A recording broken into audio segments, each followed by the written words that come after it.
Bismillahirrahmanirrahim, dengan mengucapkan syukur Alhamdulillah, kita panjatkan puji syukur kehadirat Allah Subhanahu wa Ta'ala, Tuhan yang Maha Esa, yang telah memberikan kita kesempatan untuk mendengarkan kitab Islami dalam kitabun majelis ini. Pembahasan kali ini dari kitab Al-Fath Al-Rabbani karya Syaikh Muhyiddin Abdul Qadir Jailani. Majelis 47, membenci makhluk jika membahayakan. Pada hari Selasa, awal bulan Syaban 545 H di Madrasah, Syaikh Abdul Qadir Jailani menyampaikan ceramahnya. Tuntutlah ilmu, lalu amalkanlah. Sertakan keikhlasan dalam amal dan menjauhlah dari nafsumu dan dari manusia. Allah Subhanahu wa Ta'ala berfirman, katakanlah, Allah, kemudian, sesudah menyampaikan Al-Quran kepada mereka, biarkanlah mereka bermain-main dengan kesesatannya. Quran Surat Al-An'am, 91. Katakanlah sebagaimana Nabi Ibrahim berkata, sesungguhnya mereka itu adalah musuhku, kecuali Tuhan semesta alam. Quran Surat Asy-Syu'ara, 77. Menjauhlah dari manusia, bencilah mereka selama mereka engkau anggap membahayakan dirimu. Apabila tauhidmu telah kuat, dan buruknya syirik telah keluar dari hatimu, kembalilah kepada manusia bergaulah dengan mereka, berikan manfaat dari ilmu yang engkau miliki. Tunjukkan mereka ke pintu Tuhan mereka yang Maha Agung. Kematian orang khusus, seperti mereka, adalah tidak ada dari makhluk, mati dari keinginan dan pilihan. Barang siapa yang dapat mencapai kematian seperti itu, maka dia akan memperoleh kehidupan yang kekal bersama Tuhannya. Kematiannya secara lahir diam sejenak, pingsan sesaat, hilang sebentar dan tidur sekejap mata kemudian bangun dan tersadar. Apabila engkau ingin mencapai kematian seperti itu, hendaklah engkau raih ma'rifat dan kedekatan dengannya sehingga tangan rahmat dan pemberian akan mengambilmu dan memberimu kehidupan yang abadi. Nafsu memerlukan makanan, hati memerlukan makanan, nurani juga memerlukan makanan. Rasulullah Shallallahu Alaihi Wasallam bersabda, sesungguhnya aku selalu di sisi Tuhanku, maka dia memberiku makan dan minum. Yakni memberi makan nurani dengan emaani, memberi makan ruh dengan ruhani, dan memberikan makanan dengan makanan yang melindungiku. Pada awalnya, ia naik dengan jasad dan hatinya. Setelah ketika jasad dilarang, maka dia naik dengan hati dan nuraninya. Ia hadir di tengah manusia. Demikianlah pewarisnya telah mengumpulkan ilmu, amal, ikhlas, dan mengajarkannya kepada manusia. Wahai manusia, makanlah dari sisa orang-orang sufi, minumlah dari gelas bekas mereka.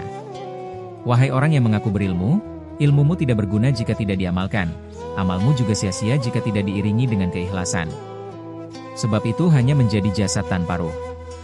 Tanda dari keikhlasanmu adalah tidak mengharapkan pujian dari makhluk, tidak juga takut atas celaan mereka, tidak menginginkan apa yang ada pada tangan mereka, tetapi dia beramal demi menunaikan hak rububiyah Tuhan.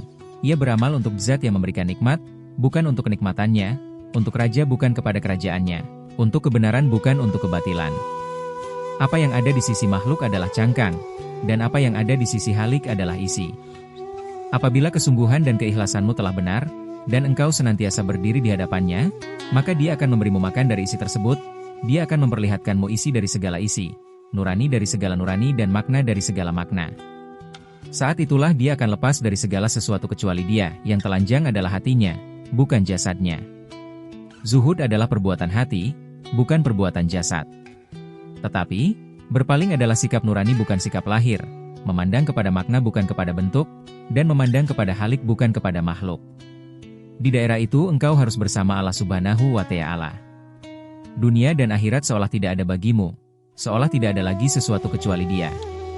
Para kekasih Allah telah mendapatkan berbagai nikmat, mereka adalah orang-orang istimewa bagi Allah Subhanahu wa Ta'ala. Mereka adalah orang-orang pilihan di antara makhluk, karena jasad mereka telah diuji. Pada syuhada yang telah gugur di ujung pedang-pedang orang kafir. Telah diuji jasadnya, demikian juga para syuhada yang gugur oleh pedang mahabbah. Sesungguhnya bangunan-bangunan itu telah hancur oleh kemaksiatan, tidakkah engkau melihat tempat maksiat itu hancur karena penghuninya? Kemaksiatan akan menghancurkan sebuah negeri, membinasakan seorang hamba, demikianlah juga dengan dirimu. Apabila engkau bermaksiat, maka kemaksiatan itu akan menghancurkan dirimu, jasad agamamu akan ikut rusak, kemudian kebutaan dan berbagai penyakit menghampirimu, diikuti dengan kefakiran sehingga menghancurkan sumber kekayaanmu, menjadikan engkau bergantung kepada kawan dan juga musuh. Celakalah engkau wahai orang munafik, jangan menipu Allah Subhanahu wa Ta'ala dengan melakukan suatu amal yang secara lahir engkau tujukan untuknya, padahal engkau melakukannya untuk dilihat orang. Engkau pamer kepada mereka, bermanis-manis untuk mereka dan engkau melupakan Tuhanmu. Tidak akan lama lagi, engkau akan keluar dari dunia dalam keadaan bangkrut. Wahai yang batinnya sedang sakit, obatilah batinmu. Obatnya tidak dapat engkau temukan kecuali dari orang-orang syalih. Mintalah obat kepada mereka lalu pergunakanlah.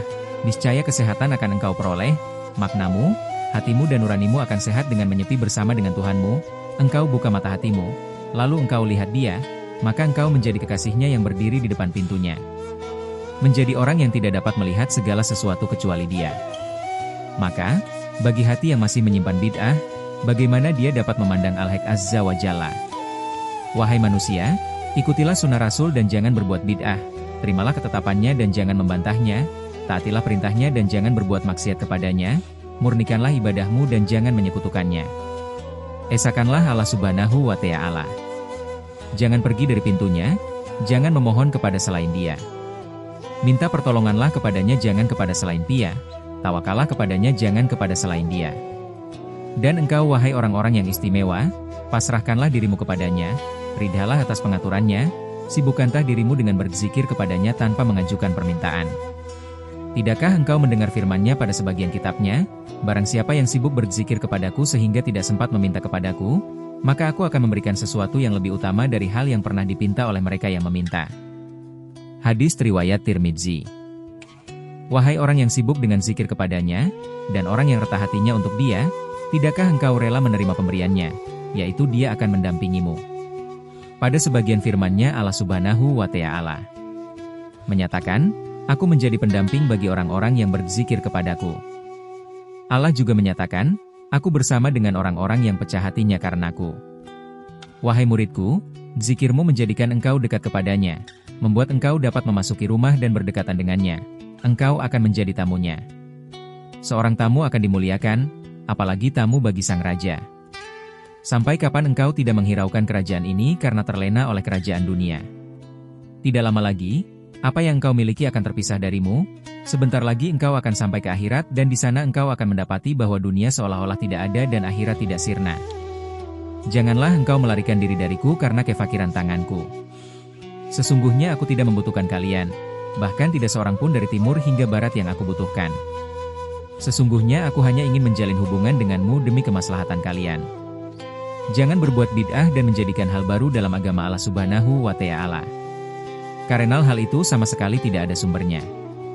Ikutilah dua saksi yang adil, yaitu Al-Quran dan As-Sunnah. Keduanya akan menyampaikanmu kepada Tuhanmu.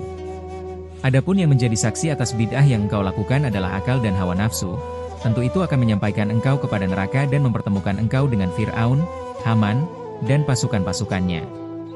Janganlah engkau membantah takdir, karena hal itu tidak diperbolehkan. Hendaklah engkau masuk ke tempat ilmu dan pendidikan, kemudian amalkanlah ilmu tersebut disertai dengan keikhlasan. Engkau tidak akan mendapatkan sesuatu jika tidak berusaha. Engkau harus berusaha seperti mencari ilmu kemudian engkau amalkan. Jangan mempergunakan ilmu agama untuk mencari dunia, karena tidak akan lama usahamu akan terputus. Berusahalah untuk mencapai sesuatu yang bermanfaat bagimu. Wahai muridku, berpalinglah dari makhluk dan capailah keridaan Allah Azza wa Jalla. Apabila Dia telah ridha, maka Dia akan mencintaimu. Buanglah kesedihan dalam masalah rizki dari hatimu. Sungguh akan datang rizki dari Allah dengan jalan yang tidak disangka-sangka dan tidak perlu dicari dengan susah payah. Bulatkanlah tekad di dalam hatimu, jadikanlah cita-citamu hanya satu, yaitu Allah Subhanahu wa Ta'ala. Apabila itu telah engkau lakukan, maka seluruh cita-citamu akan tercapai. Kesedihanmu akan mengikuti cita-citamu. Apabila cita-cita sebatas dunia, maka kesedihan yang akan menyertainya. Apabila yang menjadi cita-citamu adalah makhluk, maka engkau hanya akan bersama mereka. Akan tetapi apabila cita-citamu adalah Allah Subhanahu wa Ta'ala, maka engkau akan bersamanya di dunia dan di akhirat. Ya Allah, berilah kami taufik untuk mengerjakan hal-hal yang engkau ridai. Ya Allah, terangilah hati kami. Tunjukkanlah ia kepada MU, sucikanlah nurani kami, dan dekatkan ia kepada MU. Ya Allah, tunjukilah hati kami untuk sampai kepadamu. Ya Allah, anugerahkan kepada kami ilmu dan keikhlasan dalam mengamalkannya. Ya Allah, lunakkanlah hati kami untuk menerima keputusan dan takdir MU. Ya Allah, marifatkan kami kepada Engkau sehingga kami dapat mengenal Engkau. Ya Allah, fanakanlah kami dari segala sesuatu selain Engkau, pertemukan kami dengan Engkau. Ya Allah, berilah kami manfaat dari apa yang kami katakan, dan berilah mereka manfaat dari apa yang mereka dengar dariku. Ya Allah, anugerahkan kepada kami penerimaan atas takdir MU dalam setiap keadaan. Ya Allah, bantulah kami untuk memerangi nafsu kami. Ya Allah, tolonglah kami dengan ketaatan kami kepada MU, dan jangan hinakan kami dengan kemaksiatan yang kami lakukan. Ya Tuhan kami, berilah kami kebaikan dunia dan kebaikan akhirat, dan peliharalah kami dari siksa api neraka. Amin ya Rabbal Alamin. Berlanjut ke pembahasan selanjutnya.